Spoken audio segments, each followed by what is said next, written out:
Praise the Lord. கர்த்தருக்கு ஸ்தோத்திரம், தேவனுக்கு மகிமையுண்டாவதாக. தேவனுடைய வார்த்தை வெளிப்படும் நேரத்தில் தேவனுடைய பிள்ளைகளை நாம் தேவனுடைய வார்த்தையில் அநேக காரியங்களை நம்ம கற்றுக்கொள்ள வேண்டும். தேவனுடைய பிள்ளைகளாக இருக்கிற நாம் வேதம் நமக்கு நிறைய காரியங்களை கற்றுக் கொடுக்குது.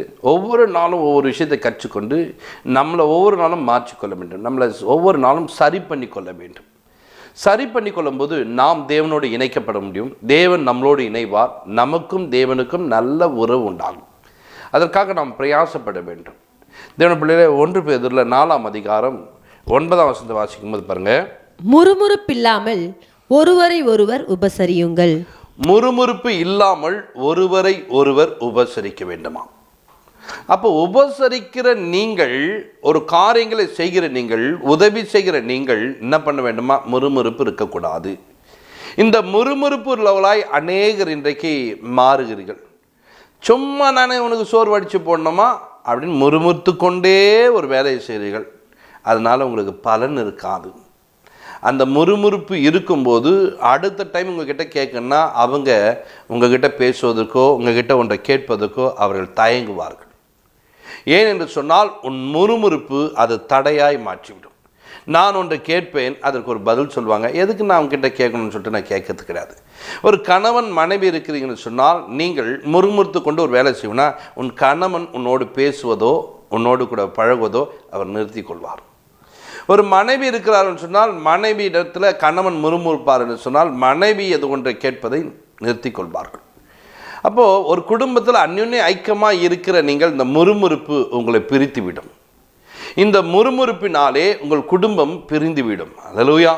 நீங்கள் முறுமுறுக்காமல் இருக்க வேண்டும்.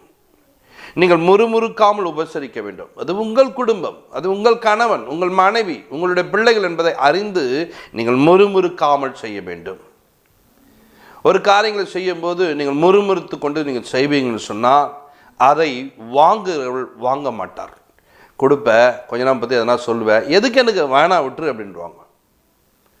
நான் பசியாக கூட இருந்துக்கிறேன், உன்னுடைய உதவி மட்டும் எனக்கு வேண்டாமான்ட்டுருவாங்க.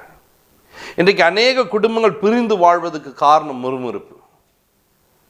உங்கள் அம்மாவுக்கும் உங்கள் அப்பாவுக்கும் நான் செஞ்சு கொடுத்த என்னுடைய வேலையா நான் செய்யணுமா? இந்த முறுமுறுப்பு உன் வாழ்க்கையில் பழகிடுச்சுன்னு சொன்னால் உன்னோடு கூட இருக்கிற தேவனை கூட முன்னிட்டு பிரித்துவிடும். முறுமுறுப்பு உள்ளவர்கள் தனித்தவர்களாய் மாறிவிடுவார்கள். முறுமுறுப்பவர்கள் யாரோடு கூட ஒட்ட மாட்டார்கள். நீ முறுமுறுத்து கொண்டிருப்பேன்னு சொன்னால் உன் வாழ்க்கையில் நீ குறைவே சந்திக்க வேண்டும்.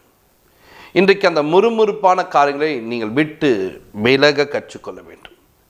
தேவனுடைய பிள்ளைகளே, முறுமுறுப்பு இல்லாமல் நீங்கள் என்ன பண்ண வேண்டுமா? ஒருவரை ஒருவர் உபசரிக்க வேண்டுமா? ஒருவருக்கொருவர் ஒன்றை செய்கிறேன்னு சொன்னால் நீங்கள் முறுமுறுக்காமல் வாழ வேண்டும் என்று வேதம் நமக்கு கற்றுக் கொடுக்கிறது. அதனால் தேவ பிள்ளைகள் என்ன பண்ணோம்? முறுமுறுக்கக்கூடாது என்று வேதம் கற்றுக் கொடுக்குது. நீங்கள் முறுமுறுப்பு இல்லாமல் தேவனுக்கு பிரியமா மாறுங்க. தேவன் உங்களை ஆசீர்வதிக்க வல்லவராக. சங்கீத புஸ்தகத்தில் 106ஆம் சங்கீதம் 13ஆம் வசனத்தை வாசிக்கும் போது பாருங்க, ஆனாலும் சீக்கிரமாய் அவருடைய கிரியைகளை மறந்தார்கள், அவருடைய ஆலோசனைக்கு அவர்கள் காத்திராமல். கவனிங்க, இங்கே நம்ம பார்க்கும்போது ஆனாலும் அவர்கள் என்ன பண்ணாங்க? சீக்கிரமாய் அவருடைய கிரியை மறந்து முறுமுறுக்க ஆரம்பிச்சிட்டான். கர்த்தர் நன்மை செய்கிறார், கர்த்தர் அவர்களை ஆசீர்வதிக்கிறார், கர்த்தர் அவர்களோடு கூட இருக்கிறார். எகிப்தில் அடிமையாக இருந்தவர்களை என்ன பண்ணுற ஆண்டவர் மீட்டெடுத்து கொண்டு வருகிறார். ஆனால் இவங்க வரும் வழியில் முறுமுறுத்து கொண்டே வருகிறார்கள். முறுமுறுப்பு, அந்த முறுமுறுப்பில் அவங்க என்ன செய்யணும்? சீக்கிரமாக அவர் செய்த நன்மைகளை மறக்கிறார். முறுமுறுக்கிற நீ, உனக்கு நன்மை செய்தவளை நீ மறக்கிறதுனால தான் நீ முறுமுறுக்க ஆரம்பிக்கிற. உன் கணவன் உன்னை எவ்வளவு அன்பாய் பார்க்கிறார், உன் மனைவி உன்னை எவ்வளவு அன்பாய் பார்க்கிறார் என்பதை அவர்கள் செய்ததை நீ மறப்பதனால தான் முறுமுறுப்பே உனக்குள்ளே வரும். ஒன்றும் இல்லைங்க, நீங்கள் அவங்க செய்ததை நினச்சி நான் முறுமுறுக்கவே மாட்டேன். அவங்களுக்கு எவ்வளோ நாளும் செஞ்சுட்டு போகலாங்க, அவங்கள தாங்க இப்படி நல்லா வாழறேங்க, நான் அவங்களோட கொடுத்த வாழ்க்கையில் தாங்க நான் இப்படி இருக்கிறேன்னு சொல்லிட்டு நீ அவர்கள் செய்ததை நினைப்பீர் என்று சொன்னால் உன் வாழ்க்கையில் முறுமுறுப்பு நட்டு போயிடும். இவங்க மறந்தாங்க, தேவன் செய்ததை மறக்கிறார்கள், ஆண்டவர் நடத்தி கொண்டு வந்த பாதையை மறக்கிறார்கள். இவர்கள் முறுமுறுக்கும் போது என்ன நடக்கும் என்று சொன்னால், நீ முறுமுறுத்தால் உன் ஆயுள் நாட்களில் இன்னும் அதிகமாய் கஷ்டப்பட வேண்டியதாய் போயிடும். நீ முறுமுறுக்காமல் இருந்தேன்னு வச்சுக்க, உன் கூட 4 பேர் இருப்பாங்க. ஒன்றை தூக்கும் போது ஈஸியாக நீ தூக்கி கொண்டு போயிடலாம். ஏன்னா கொடு அக்கா நீ கொடுங்க, அம்மா நீ கொடுமா, நான் தூக்கிறேம்மா, என்னம்மா அப்படின்னு சொல்லிட்டு முறுமுறுப்பு இல்லாமல் தான் உன் வேலையை அவங்க செய்வாங்க. ஆனால் நீ முறுமுறுத்து கொண்டிருப்பேன்னு சொன்னால் நீ கஷ்டப்படு, நீ வேலை செய்ய, நீ ஒண்டியே கஷ்டப்படுன்னு விட்டு போயிடுவாங்க. நான் ஒரு ஆள் மாத்திரம் இவ்வளோ கஷ்டப்படுறேன், படு, நீ ஒரு ஆள் மாத்திரம் தான் அப்படி நீ துன்பப்படு. உன் சரீரத்தில் கவனிங்க, ஒரு 50 வருடம் நீ சுகமாக இருக்குன்னு சொன்னால் 30 வருடத்தில் 35 வருடத்தில் நீ பலவீனமாய் மாறிவிடுவேன். ஏன் தெரியுமா? உன் முறுமுறுப்பு உன்னை பலவீனமாய் மாற்றிவிடும். உன் முறுமுறுப்பினாலே நீ பலவீனம் அடைந்து விடுவாய். இவர்கள் பாருங்க, ஒரு 40 நாளில் அங்கேருந்து கடந்து போக வேண்டும் என்று சொன்னால், பாலும் தேனும் ஓடக்கூடிய கானானுக்குள்ளே பிரவேசிக்க வேண்டும் சொன்னால் இவர்கள் 40 வருடமாய் மாறிவிட்டார்கள். ஏன் தெரியுமா? முறுமுறுக்கிறார்கள். இந்த முறுமுறுப்பு இன்றைக்கு நீங்கள் பார்ப்பீங்கன்னு சொன்னால், நீங்கள் கொஞ்சம் வழியை மாற்றி நீங்கள் நடந்தீங்கனால போச்சு. அந்த கூகுள் மேப்பில் பார்த்தீங்க, நேற்று தினத்தில் நாங்கள் போயிட்டு ஒரு இடத்துக்கு வரோம், ஒரு கட்டிங் இந்த பக்கம் திரும்புறதுக்கு அப்புறம் இன்னொரு பக்கம் திருப்பிட்டான் பாருங்க. கிட்டத்தட்ட அந்த இடத்துலேருந்து நாங்கள் வருவதுக்கு 8 கிலோமீட்டர் அதிகமாக போயிடுச்சு. 8 கிலோமீட்டர் அதிகமாக போயிடுச்சு. கூட வரவங்களாம், ஐயா 8 கிலோமீட்டர் அதிகமாக போயிடுச்சுங்கண்ணா. என்னென்னா, கொஞ்சம் இப்படி திருப்ப வேண்டியதை இப்படி ஸ்ட்ரைட்டாக போனால் முடிஞ்சு போச்சு கதை. ரூட்டு மாறினா நம்ம மேப்பில் எல்லாமே மாறிடும். இன்றைக்கும் தேவனுடைய பிள்ளைகளை, இவர்கள் தேவனுடைய ரூட்லேருந்து வெளியே போனாங்க, முறுமுறுத்தார்கள், முடிஞ்சு போச்சு இவங்க கதை. 40 வருடம் இவருடைய வாழ்க்கையில் அந்த வனாந்தத்தில் கழிக்கக்கூடியவர்களாய் மாறிட்டார்கள். அப்பொழுது கூட ஆண்டவர்களுக்கு உதவி செய்தார். பகலிலே ஆண்டவர் மேக ஸ்தம்பமாக, இரவிலே அக்கினி ஸ்தம்பமாக இவ்வளோ குளிராய் வைத்தார். பகல் நேரங்களில், இரவு நேரங்களில் கொஞ்சம் அனலை கொஞ்சம் என்ன குளிராதபடிக்கு கர்த்தர் நடத்தினார். ஆனால் இவர்கள் கர்த்தர் செய்ததை மறந்தார்கள். 14ஆம் வசனம் வாசிங்க. வனாந்திரத்தில் இச்சையுள்ளவர்களாகி அவாந்திர வெளியிலே தேவனை பரீட்சை பார்த்தார்கள். கவனிங்க, ஆண்டவர்களுக்கு எல்லாம் செய்தா கூட வனாந்திரத்தில் இவர்கள் இச்சை உள்ளவராய் மாறினார்கள். அவாந்திர வெளியில் என்ன பண்றாங்க? ஆண்டவரை பரீட்சை பார்க்கிறார்கள். இதை நீங்கள் தருவீங்களா? இதை நீங்கள் செய்வீங்களா? ஏன் உனக்கு தரமாட்டார்? உன்னை அழைத்து கொண்டு வந்த தேவனுக்கு தெரியாதா? உனக்கு வேண்டியதை கொடுப்பது உன்னுடைய தேவனுடைய வேலை. உனக்கு வேண்டியதை தருவது உன்னுடைய தேவனுடைய வேலையாக இருக்குன்னா அவர் உனக்கு கொடுக்க வல்லவராக இருக்கிறார். இன்றைக்கு அநேகருடைய வாழ்க்கை இப்படி தான் மாறிவிட்டது. அநேகருடைய வாழ்க்கையில் இப்படி தான் மாறிவிட்டு அவருடைய வாழ்க்கையை இப்படி தான் கெடுத்து கொள்க. நீங்கள் அப்படி வாழும்போது உங்களோடு கூட இருக்கிற தேவன் உங்களை விட்டு விலகி போகிறார். அந்த அதிகாரம் முழுவதும் வாசித்தா நிறைய காரியங்களை நீங்கள் பார்க்கலாம். அதிலே ஒன்றை நீங்கள் பார்க்கும்போது 25ஆம் வசனம் 26, 27 வாசித்து முடிச்சுங்க. கர்த்தருடைய சத்தத்திற்கு செவிகொடாமல் தங்கள் கூடாரங்களில் முறுமுறுத்தார்கள். அப்பொழுது அவர்கள் வனாந்தரத்திலே மடியவும், அவர்கள் சந்ததி ஜாதிகளுக்குள்ளே அழியவும், அவர்கள் பற்பல தேசங்களில் சிதறடிக்கப்படவும் அவர்களுக்கு விரோதமாக தம்முடைய கையை எடுத்தார். அல்லேலூயா. முறுமுறுத்து கொண்டே வரும்போது தேவன் என்ன செய்யறதுமா? அவர்கள் சிதறடிக்கப்படுவதற்கு, அவர்கள் அந்த தேசத்தை விட்டு விலகி போவதற்கு, இப்போ அவருங்க ஒன்றாந்தவங்களா இப்போ பிரிந்து போகிறார்கள், நன்மை இழந்து போகிறார்கள். இன்றைக்கி நிறைய குடும்பத்தில் பாருங்கள், திருமணம் பண்ணி வைப்பாங்க, திருமணம் பண்ணி வச்ச உடனே அந்த குடும்பத்தில் போன பிரித்து கொண்டு வரதே வேலையாக இருக்குது. கூடி வாழ்ந்து பாருங்கள், கர்த்தர் உங்களை ஆஸ்வதிப்பார். நீங்கள் சேர்ந்து வாழுங்க, கர்த்தர் உங்களோடு கூட இருப்பார். தனியாக போயிடணும், தனியாக வாழ்ந்துடும், தனியாக எல்லா பிரச்சனையும் நீங்கள் சந்திக்கணும். ஆனால் நீ சேர்ந்து வாழ்ந்து பாரு, உன்னுடைய வேலைகளை பாதி வேலை உன் குடும்பத்தார் எடுத்துக்கொள்வார்கள். நீ அப்படி வாழ்வதற்கு முயற்சி எடுக்க வேண்டும். நீ ஒண்டியாக கஷ்டப்பட்டு கொண்டு இருப்பதுக்கு என்ன பண்ணும்? 2 கூடியிருந்தால் நலமாக இருக்குன்னு சொன்னார். அப்போ நீங்கள் கூடி வாழும்போது தான் தேவன் ஒரு பெரிய நீ ஒன்றும் செய்யலை, நீ செஞ்சு தான் இப்படி பண்ணுற விடு அப்படின்னு சொல்லிட்டு நீங்கள் வேலைகளை செய்யும் போது நீ ஒரு நாள் கஷ்டப்பட்டே ஆகணும். நீ கொஞ்சம் பரவாயில்ல அப்படி தான் இருக்கும், வாங்க நீங்கள் சேர்ந்து பண்ணலான்னு சொல்லிட்டு செஞ்சு பாருங்களேன். உன் கூட 4 பேர் சந்தோஷமாய் மன மகிழ்ச்சியாக செய்யலாம்.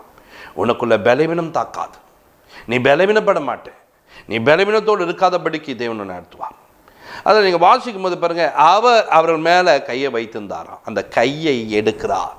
நீ கர்த்தருடைய நிழலுக்குள்ளே இருந்த மகன், கர்த்தருடைய நிழலில் வாழ்ந்த ஒரு மகளை இன்றைக்கு ஆண்டவர் கையை எடுக்கும்போது, இந்த கரந்தாங்க அந்நிய தேசத்தில் இருக்கிற நெகமியாவுக்கு எஸ்ராவுக்கும் தயவை உண்டு பண்ணி கொடுத்தது இந்த கரம்தான். இந்த கரத்தை அவர் எடுத்தார் என்று சொன்னால் நீ தயவை இழந்து போயிடுவாய், நீ தயவற்று கிடப்பாய். உனக்கு வேதனைன்னு சொன்னால் கூட உன் பக்கத்தில் யாரும் இருக்க மாட்டாங்க. என் தெரியுமா? நீ முறுமுறுத்தாய். இன்றைக்கு உன் முறுமுறுப்பை மாற்றிக்கொள். நான் உபசரிக்கும் போது ஏதாகின ஒரு முறுமுறுப்புமா, ஆண்டவரே நான் இனி அப்படி செய்ய மாட்டான்றேன், நான் இனி அப்படி வாழ மாட்டேன்றேன். முறுமுறுப்பு காரியங்களை நீ தேவனிடத்தை சொல்லி, ஆண்டவரே நான் செய்யாதபடிக்கு நீர் என்னை பாதுகாத்து கொள்ளுங்க. அதுக்குதான் என் வாய்க்கு காவல் வைங்க சொல்கிறாங்களா. எதுக்கு வாய்க்கு காவல்? ஏதாவது ஒன்று பேசிடக்கூடாது. தனியாக போய் நின்று என்ன பண்ணக்கூடாது. இதுங்களுக்கு எப்போ பாரு இப்படி தான் வேலை, எதனா ஒன்று இதுங்களுக்கு இதே தான் செஞ்சு நிற்கும் அப்படின்னு சொல்லி நிற்காத. அதுதான் உன்னை பிரிக்க போகுது. இன்னும் நீ எங்கே போய் தனியாக பேசுகிற, இஷ்டம்தான் வேலை செய்யலாம் வெளியே போன்றாங்க. பார்த்தியா, உன் முறுமுறுப்பு உன்னை அழகாக வெளியில் திட்டும். ஒரு வேலைக்கு எவ்வளோ நீ கஷ்டப்பட தெரியுமா, எத்தனை கம்பெனி ஏறி இறங்குற தெரியுமா. ஆனால் உன் முறுமுறுப்பு அத்தனை கம்பெனி ஏறி இறங்கி ஒரு வேலை கண்டுபிடிச்சப்பதா அதனால தான் அழகாக வெளியில் திட்டும். உன் வாய் அப்படியாப்பட்டது. உன் வாயினால நீ என்ன பண்ண, நான் முணுமுணுக்கு யாருக்கு தெரியும்? உன் தேவன் அதை பார்த்து கொண்டு இருக்கிறார். உன் தேவன் அதை அறிந்தவராக இருக்கிறார். நீ முணுமுணுக்கத்தை விட்டுவிட வேண்டும். வேதம் நமக்கு கற்றுக் கொடுக்குது, வேத வாக்கியங்கள் அப்படி சொல்லிக் கொடுக்குது. இன்றைக்கும் தேவனுடைய பிள்ளைகளே, நீ முறுமுறுப்பை என்று சொன்னால் நீ உன் வாழ்க்கையில் கஷ்டப்படுவதற்கு நீ ஒரு காரணமாய் மாறக்கூடாது. இன்றைக்கும் தேவனுடைய பிள்ளைகளை நாம் தேவனுக்கு உரியவர்களாய் காணப்படுகிறோம். தேவனுக்கு உகந்தவர்களாய் வாழ வேண்டிய நாம் தேவனுக்கு பிரியமானது என்ன என்பதை தேடி, அவருக்கு இந்த முறுமுறுக்குகளை பிடிக்காது. அதனால தான் சொல்கிறாரு, நீ முறுமுறுப்பு இல்லாமல் என்ன பண்ணு, ஒருவருக்கு ஒருவர் என்ன பண்ணுமா, நீ உதவி செய்ய வேண்டுமா, நீ உதவி செய்ய கற்றுக்கொள்ள வேண்டுமா. எந்த உதவி செய்ய? ஆமாம், இதுக்கு எப்போ பாரு தண்ணி போட சொல்லணும் இருக்கும். இது ஒரு வேலையா? இது எப்போ பாரு சோறு செய், அதை செய்யணும், இது ஒரு வேலையா? செய்யாத. முடிந்த மட்டும் நீ உதவி செய்து பார், தேவன் உன்னை ஆஸ்வதிப்பார். அல்லேலூயா. உபசரியுங்கள் என்று வேதம் சொல்லியிருக்கு. நீ உபசரித்தால் கர்த்தர் உன்னை ஆஸ்வதிப்பார். நீ உபசரித்து நடந்து பார், தேவன் உனக்கு உதவி செய்வார். எபிரேயர் புஸ்தகம் 13:2 நாம் வாசிக்கும் போது பாருங்க, அங்கே தேவனுடைய வார்த்தைகளை நாம் கூர்ந்து கவனிக்கும் போது அங்கே ஆண்டவர் போடப்பட்டிருக்க, அந்நியரை உபசரிக்க மறவாதிருங்கள். என்ன சொல்லிட்டாரு? உன் வீட்டில் இருக்கவங்க நீ உபசரிக்க நீ என்ன பண்ற, இன்னைக்கு இப்படி இருக்கிற. ஆனா வேதனை சொல்ல, அந்நியரை உபசரிக்க மறவாதிருங்க. வீடு மாத்திரம் இல்ல, அந்நியரை கூட உபசரிக்க கற்றுக்கொள். அதனாலே ஒரு சிலர் என்ன பண்றாங்க, தேவ தூதரை கூட உபசரித்தார்கள். அன்றைக்கு காலகட்டங்களை நீங்கள் பாருங்கள். இன்றைக்கி காலகட்டங்களில் வீட்டில் இருக்கும் சோறு போட மாட்டீங்க.